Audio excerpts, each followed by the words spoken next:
കേരളക്കരയിൽ തരംഗം സൃഷ്ടിച്ച പ്രേമം പൂത്തുലഞ്ഞിട്ട് 10 വർഷങ്ങൾ.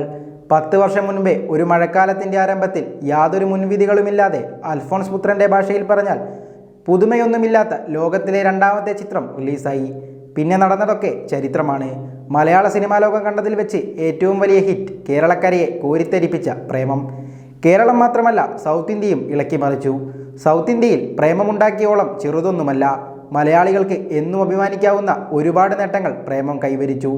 സെൻസർ കോപ്പി ഇറങ്ങിയില്ലായിരുന്നെങ്കിൽ മലയാളത്തിലെ ആദ്യ 100 കോടി ക്ലബിൽ കയറിയ സിനിമയായിരുന്നേനെ പ്രേമം. പുതുമയില്ലാത്ത ഒരു കഥയെ മറ്റാർക്കും അനുകരിക്കാനാകാത്ത വിധം മേക്കിംഗ് കൊണ്ടും അവതരണം കൊണ്ടും മികവുറ്റതാക്കിയ അൽഫോൺസ് പുത്രൻ മാജിക്. അതായിരുന്നു മലയാളികൾക്ക് പ്രേമം. ഒരോണക്കാലം കേരളത്തിലെ കലാലയ വിദ്യാലയങ്ങൾ അടക്കി ഭരിച്ച കറുത്ത ഷർട്ടും വെളുത്ത മുണ്ടും ഉണ്ടാക്കിയോളം പിന്നീട് കാണാൻ കഴിഞ്ഞതേയില്ല. പടം കയറിയങ്ങ് കൊളുത്തി.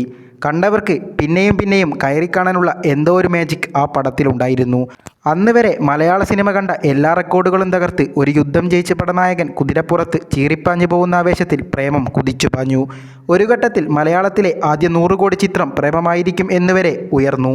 പക്ഷേ സെൻസർ കോപ്പി ഇറങ്ങി അതോടെ കാര്യങ്ങളെല്ലാം തകിടം മറിഞ്ഞു. ഹൗസ്ഫുൾ ഷോകളുടെ മഴ തന്നെ പെയ്തു. കോഴിക്കോട് അപ്സരയിൽ രാത്രി 12-നുള്ള സ്പെഷ്യൽ ഷോ നിന്ന് പോയതിനെ തുടർന്ന് സ്ക്രീൻ തകർത്തതും കോളേജുകളും സ്കൂളുകളും പ്രേമം കൊണ്ട് നിറഞ്ഞതും ഇനി ഒരിക്കലും ഇതുപോലെ ആഘോഷമാക്കിയ ഒരു സിനിമ വരുമെന്ന് തോന്നുന്നില്ല. പ്രേമത്തിന് ശേഷമാണ് ഓൺലൈൻ ടിക്കറ്റ് സൗകര്യം കൂടുതൽ ജനങ്ങളിലേക്ക് എത്തുന്നത്. അതുപോലെ തന്നെ തിയേറ്ററുകളിൽ പ്രീ ബുക്കിംഗ് തുടങ്ങുന്നത് തന്നെ പ്രേമത്തിന് ശേഷമാണ്.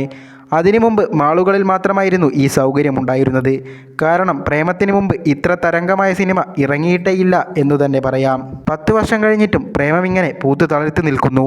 ആദ്യ തവണ കാണുമ്പോൾ തോന്നിയ അതേ ഫ്രഷ്നെസ് നിലനിർത്തിക്കൊണ്ട് തന്നെ പ്രേമം ഇപ്പോഴും പ്രേക്ഷകന് ആസ്വദിക്കാം. അപ്പോഴും അൽഫോൺസ് പുത്രൻ എന്ന ഫിലിം മേക്കർ തന്നെയാണ് പ്രേമത്തിൻ്റെ കാതലെന്ന് ആ കാവ്യദൃശ്യം നമ്മളെ ഓർമ്മിപ്പിക്കുന്നു. കെ ഫയൽ ന്യൂസ് ഡെസ്കിൽ നിന്നും അജയ് ദാസ്.